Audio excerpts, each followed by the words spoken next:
Você já ouviu a frase: CPI todo mundo sabe como começa, ninguém sabe como termina. Pois é, aconteceu. O interesse pela CPI nas buscas do Google disparou para um dos maiores picos, semelhante a quando estava no início. Mas o mais importante não é isso. O mais importante é que Jair Bolsonaro está em silêncio. O presidente da República, ele está com medo. O deputado Luiz Miranda não tem nada de santo. Tem um histórico de acusações de calote, um negócio após o outro. Mas na hora que a senadora Simone Tebet conseguiu arrancar dele o nome do deputado Ricardo Barros, líder do governo na Câmara, toda a política brasileira mudou. E mudou mesmo, tá? Segundo Miranda, Bolsonaro afirmou: o presidente sabia que seu líder de governo estava metido em tentativa de compra superfaturada de uma vacina indiana que não foi sequer aprovada pela Anvisa ainda. A quantidade de pontos esquisitos nesse negócio é imensa. Miranda havia dito que o presidente tinha falado de um deputado envolvido, isso durante todo o interrogatório. Ele não dizia quem, não dizia, não falava. Aí a senadora arrancou. No sábado, numa entrevista para o Antagonista, Miranda disse mais, ou quase disse. Afirmou que se o presidente acusá-lo de mentir, entre aspas, aí ele vai ter uma surpresa mágica. Ou seja, sugeriu que tem uma gravação, que gravou a conversa com Bolsonaro. Sabe o que aconteceu desde então? Aconteceu que a base do governo na Câmara dos Deputados não abriu nenhum processo contra Luiz Miranda no Conselho de Ética e aconteceu que o presidente foi acusado de um crime grave e 4 dias depois ainda não se defendeu. Silêncio no rádio. Toda a política brasileira mudou. Por quê? Porque começou a hora do medo. Eu sou Pedro Doria, editor do Meio. Você conhece o Meio, né? Vamos fazer mais uma daquelas sessões de perguntas e respostas? A partir de agora vai ter uma dessas toda primeira segunda-feira do mês. Vocês me provocam, vocês perguntam, aqui mesmo na caixa de comentários.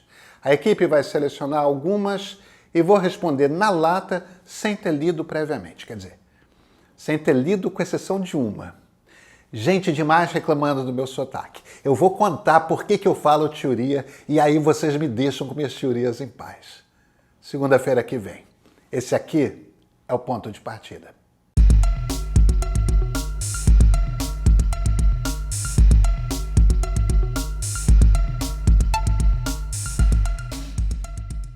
Brasília está pendurada, ninguém sabe o que vai acontecer, ninguém sabe se a gravação existe, ninguém sabe qual o tamanho do buraco da Covaxin. Mas sabemos todos, logo que essa ponta solta apareceu, que em 2 tempos emergiu outra negociata esquisita, dessa vez com o laboratório chinês CanSino. Também era intermediada por uma empresa com reputação esquisita no mercado e, nesse caso, quem pulou fora e logo foram os chineses, assim que eles perceberam. Nessa segunda história, os empresários Carlos Wizard e Luciano Hang, os 2 sujeitos mais bolsonaristas do empresariado, estão misturados nas conversas. Parece que nesses casos dá para falar com a China. O líder do governo, Ricardo Barros, provavelmente vai se tornar um peso para o governo em algum momento. Porque essas coisas, olha, elas são sempre assim. Quando você para no centro do picadeiro e os holofotes recaem sobre você, histórias começam a borbulhar, a transbordar. Mas Bolsonaro é um cara diferente. Todo mundo pedindo para alguém sair, ele insiste. Só que dessa vez, Bolsonaro tem alguns problemas que são mais graves.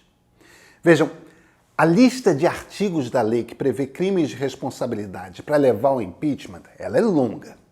Mas, diferentemente de Collor e Dilma, não é preciso nenhuma adaptação, nenhuma interpretação, nada disso. Bolsonaro cometeu claramente crimes. A gente já falou sobre isso antes, mas vale relembrar. Os diversos ataques contra Venezuela e China, que quase levaram ao rompimento de relações, então, cometer ato de hostilidade contra a nação estrangeira, expondo a República ao perigo de guerra ou comprometendo-lhe a a neutralidade. Artigo 5º, parágrafo 3º. Aquela reunião presidencial famosa, cujo vídeo foi publicado, do Salles falando de passar a boiada? Pois é. Bolsonaro falou nela que queria armar a população para que pudesse resistir às ordens de governadores. Subverter ou tentar subverter por meios violentos a ordem política e social. Artigo 7º, parágrafo 6. Ou então a defesa de policiais militares que se amotinaram no Ceará. Ou então puxar um general para o alto do seu palanque para discursar em apoio. Incitar militares à desobediência à lei ou infração à disciplina. Mesmo artigo 7º, só que agora parágrafo 7. Sabe quando deu ordens à Polícia Federal para ver se o seu filho 04 tinha ou não namorado a filha de um dos assassinos da vereadora Marielle Franco? Ou então, naquele raio de reunião ministerial, quando deixou claro que queria mesmo, tá? Mexer e mexeu, né? A gente sabe disso. Queria mexer no comando da polícia para proteger sua família e seus amigos?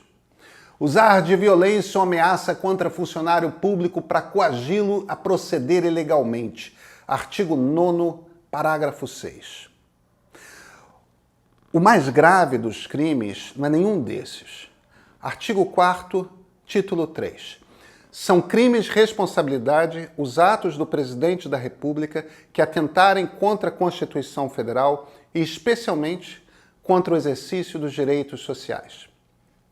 O que são direitos sociais? O direito à saúde, por exemplo. Artigo 196 da Constituição. A saúde é direito de todos e dever do Estado, garantido mediante políticas sociais e econômicas que visem a redução de risco de saúde, de doença e de outros agravos e ao acesso universal e igualitário às ações e serviços para sua promoção, proteção e recuperação. Sim. É obrigação do presidente da República garantir redução do risco à doença. Está escrito na Constituição Federal. Quando ele não compra vacinas, ele está fazendo exatamente o contrário. A lei é clara, tá? Se a Câmara dos Deputados obedecesse à lei, já teria aberto o processo de impeachment. É a sua obrigação legal. Só que lei é uma coisa e cultura é outra. Impeachment no Brasil é coisa que ocorre quando vem a tempestade perfeita. E parte da tempestade perfeita no Brasil é uma denúncia de corrupção. É nossa cultura. A gente não tem coletivamente compreensão do que é uma democracia, do que são nossos direitos coletivos. Se tivéssemos, Bolsonaro não teria sido eleito falando o que ele falava em campanha. É um antidemocrata, é um iliberal. Se tivéssemos, compreenderíamos que os crimes dos quais ele é culpado são de uma gravidade ímpar contra o regime democrático. São muito mais graves do que desvio de dinheiro público. Porque, sim, há inúmeros crimes mais graves do que desvio de dinheiro público. Só que corrupção é algo que o brasileiro, em média, não tolera. Não está errado, devia mesmo ser intolerável. Não importa.